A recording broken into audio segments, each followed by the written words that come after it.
Always fun to talk to Chuck Vipperman. I have anointed him my best friend in Danville. He is, I understand, looking for other people to give that title to. I'm just kidding.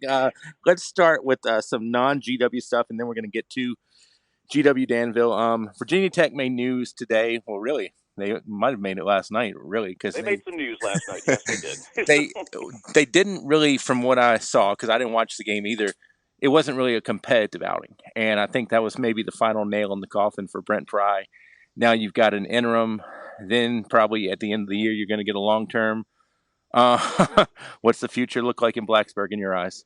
Oh boy, it's very much in flux now. And in full disclosure, I'm a Hokie, class of 1989. Had season tickets for many years. When I had kids, I had to get rid of that, but that's beside the point. But no, we're very much in flux right now. I hate it because Price seems like he's a really decent guy. He really does, and he's probably excellent with X's and O's, but um, you got to win. I mean, it's bottom Sure. line. I mean, you have to put in the W's. And at Virginia Tech, the expectations are different now than they were when I was in school. We were sort of a middling independent, 5 and 6, 6 and 5 type years, occasional bowl game.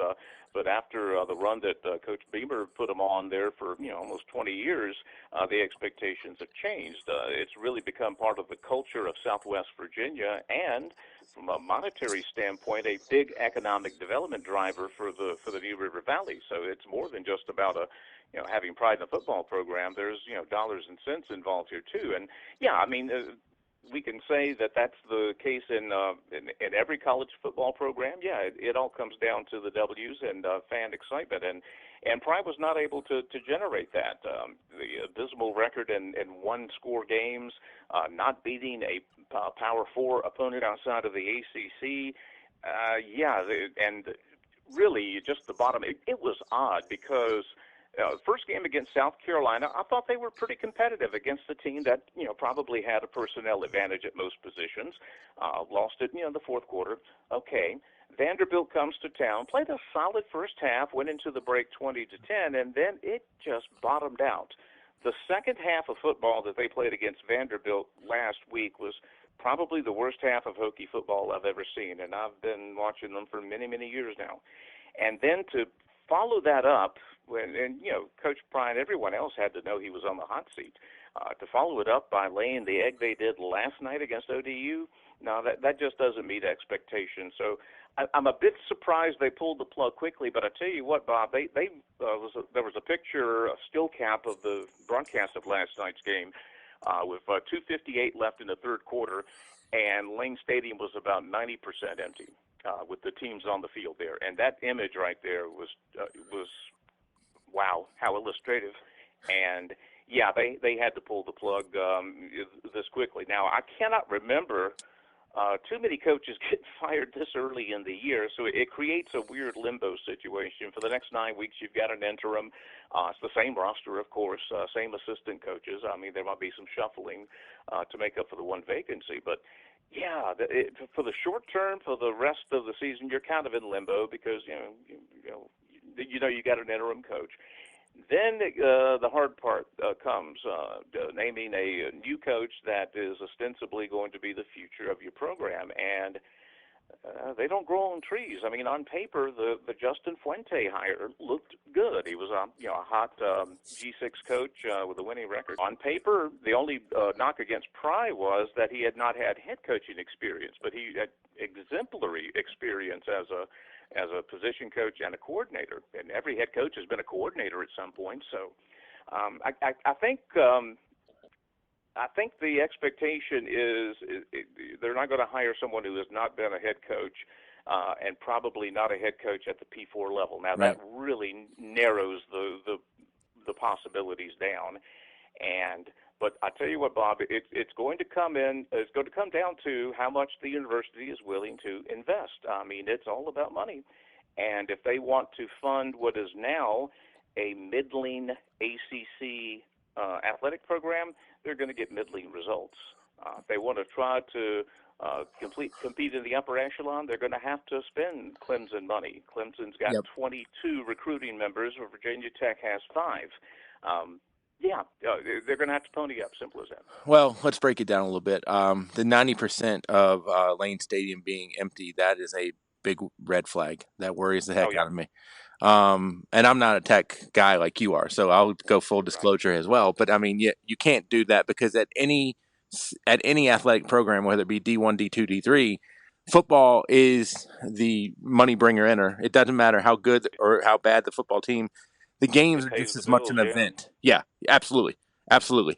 And I think the thing about it is now you can disagree with me if you want to. I don't know how good of a job Virginia Tech is nationally. I think everybody Good around here question. likes it a Yeah. lot, but where do you live too? You know what I'm saying? I mean, Precisely. Yeah. the Yeah. facilities Outside need to of be improved. Virginia, yeah, it's going to be a tough sell nationally. Yep. I don't think there's any doubt about that. Now, 15 years ago, yeah, when we were winning 10 games a year, we could have attracted some interest nationwide. No, that's going to be very difficult to do now. The school I compare Virginia Tech to in terms of is it a good job or not is Kansas State. Because I'd Yeah. always heard that Kansas State when they had oh gosh I can't remember, Oh, I'm Bill blacking. Snyder. Bill Snyder, thank you. Yeah. When they had that job, it was a good job, but Kansas State also was in the middle of nowhere per se. They are Right. not the head honcho of the Big 12 at the time, but they were good when they had Michael Bishop and everything like Hmm. that. Similar Yeah. to Virginia Tech because they were very good when they had Vic and Hmm. so on and so forth.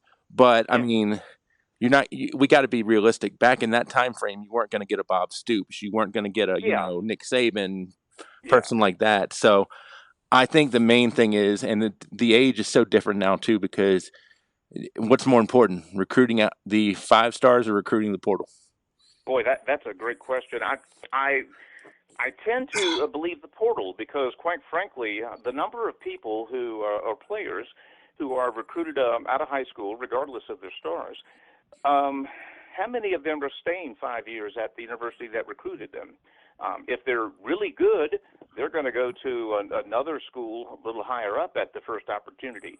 If they're buried on the depth chart, they're going to go to maybe a smaller school at the first opportunity. So, you get them out of high school. I mean, nowadays that means you have them for 1 or 2 years, Yep. maybe, unless Yep. they, just happen to have that little sweet medium where they're getting playing time and they don't think they can maximize their earnings anywhere else. Yeah, boy, we haven't seen the full impact of NIL yet because we haven't gone through, but maybe 4 or 5 years of it. But it'll be interesting to see in a couple of years how many high school recruits graduate or use up their eligibility with the team that they signed with out of high school. I think it's going to be very small. So yeah, the portal right there with experienced guys, 20 and 21 years old, who have 2, 3, 4 years of college under their belts, and I think you're going to have to master the portal more so than the high school rings. And I'll be honest with you, I don't think Dabo's a great portal guy. He's not. Oh wait, he hates the portal. Correct. It's almost like Krzyzewski. Yep. You remember he really in the late '90s and so when the one and dones were big, he really hesitated to recruit those types of kids. But then he started and he kept winning, of course.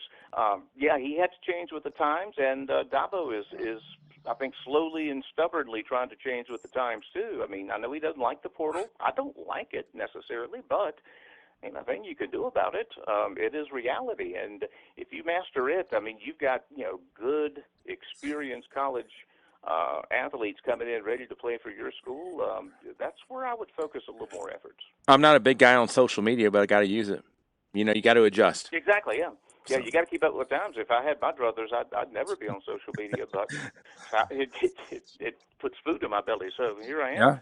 yeah. Quick thing before we move on, real quick. Do you want more of a Michael Vick guy, or do you want more of a guy who can? To me, if I'm looking at it objectively, I want a guy that can recruit the 757 because I still think Yeah. there's talent there. Oh yeah, that is a talent-rich neighborhood, and we used to have a wall up around there. And I remember before Beamer, when Lawrence Taylor went to North Carolina, and Terry Kirby went to Virginia. We didn't have that, and when we had that, we won a lot of football games. We had a lot of darn good players, and life was good. And when we started to lose that, we became a very mediocre team. So yeah, you look at somebody like a Michael Vick, you say a name, Mhm. a guy you can get excited about. And kind of liken him a little bit to Deion Sanders. Again, X's and O's, the jury is still out on Sanders, but he can communicate with kids. He can recruit. He can inspire. He draws interest. And I don't care what his X's and O's are. I mean, you can hire coaches that are good X's and O's. If you've got a guy like that leading your program, who is the face and voice of your program, who is very charismatic, yeah, that seems to be the primary qualification these days. Now, you got to know your stuff. Don't get Yep. me wrong, Right. but the buzz that Sanders instantly created in Colorado was evidence. Now he got a lot of transfers. He still had a mediocre team first couple of years, but he had his moments. And but still, people are talking about it. People are interested. He's getting 4 stars. He's getting a couple of 5 stars, and he's hitting the portal. You hate to reward style over substance, but there is something to be said for style and charisma. I've always said with Fuente in particular, near the end of his term, I wrote something to the effect of, it did not help that Fuente had the personality of a turnip. Right.